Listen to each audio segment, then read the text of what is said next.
Welcome to West Texas Droning, episode number 28. Airwolf gets a muzzle.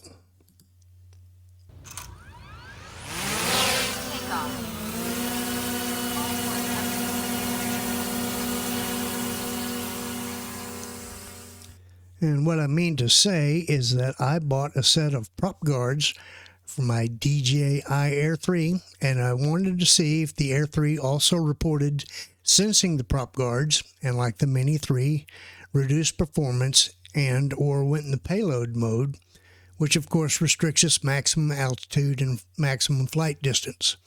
I'm also going to give a review of the Shenzhen STARTRC propeller guards that I used on this, and we're going to see how those work and if they're a good thing to have for your drone. This episode is also being produced on OBS on an iMac computer instead of my usual Fedora KDE desktop, mainly because OBS has serious memory leak issues on Linux computers, on mine anyway. And I've researched it, and they're just an issue with OBS on Linux. It can lock up the computer, cause it to freeze, and you have to power it off and reboot it. So since I do my video editing and musical compositions and recording on my iMac, I put OBS on it, and this streamlines things until OBS and Linux learn to get along together. And no, MS Windows is not be allowed on my house computers. So on to the intro. Well, good morning, everybody. West Texas Droning back out here at Fur Hopper Ranch. And today we're going to do some test flying with the Air 3. And specifically what I was going to investigate is how it behaved with prop guards. Now, the ones I selected for today are prop guard for the Air 3 series, it says, which an Air 3 is Air 3 series supposedly, made by a company called STARTRC. STARTRC, I don't know how you pronounce it. Anyway, I tried them on it. They were difficult to get on. They went on the front propellers fine. The rear propellers had some issues trying to get the snaps closed. They fit, sort of, but they weren't easy as the brand I got to put on the Mini 3. So I was interested in seeing the difference that it makes in the Air 3 when we fly it. If you remember, Air 3 is a pretty big machine, and the prop guards made a big difference in the appearance of the Mini 3.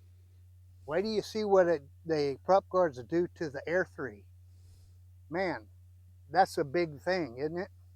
So what we're going to do is we're going to fire this thing up, take it for a flight, and see how it works. So stay tuned and watch the show. Appreciate you stopping by. So as you could tell by looking at the intro there, the weather was good. VFR, no warnings of any kind, light winds out of the northeast, 10 miles visibility. Really a good day to fly. It was a little warm, and it was muggy from the rain we've had.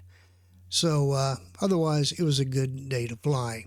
Here's a picture of the drone on the launch pad, and it takes up a lot of room, doesn't it?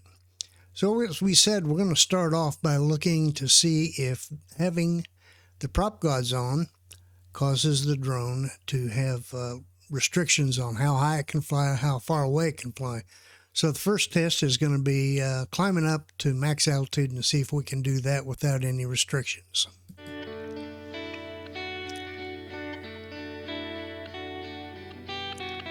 And here we go, and I think 90-something feet was the limitation when we had the prop guards on the Mini 3.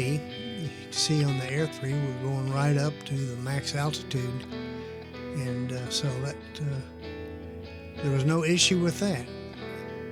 And we had pretty good climb speed too. So now what we're going to do is we're going to go ahead and go back down, and we're going to do a full takeoff video and see if there was any restriction on performance or on the distance we could fly.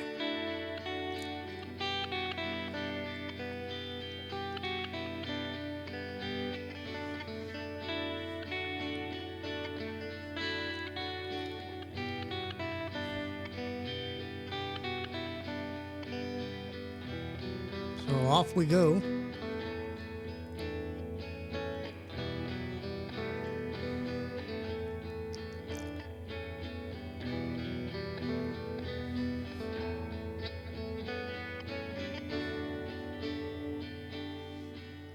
And we're going to fly off to the distance, see how fast we can go, see how far we can go.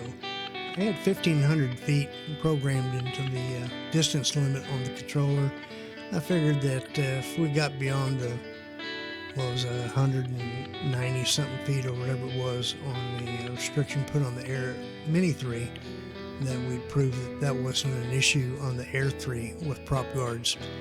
We did sense the prop guards, as you saw on the takeoff, but there was no information about going into payload mode, so evidently the prop guards don't trigger that on the Air 3 if it even has it. So now we're going to go ahead and do a return to home, and as you saw going out there, we had good speed, 26, 27 miles an hour, and now we're heading back and going to do a return to home and landing and see how that works.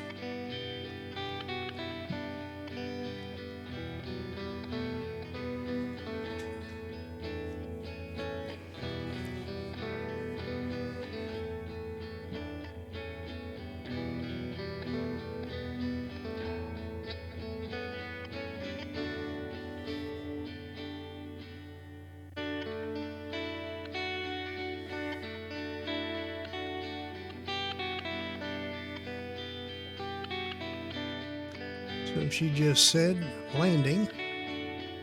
He's pointing down the gimbal, and we're going to see how good the Air 3 does on landing with the prop guards.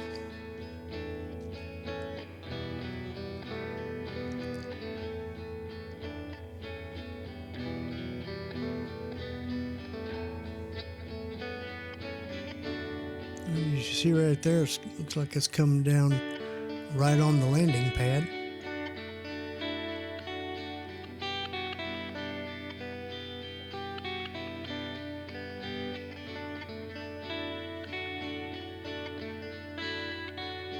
And here's a video of it coming down landing on the pad, and I think it did a fine job.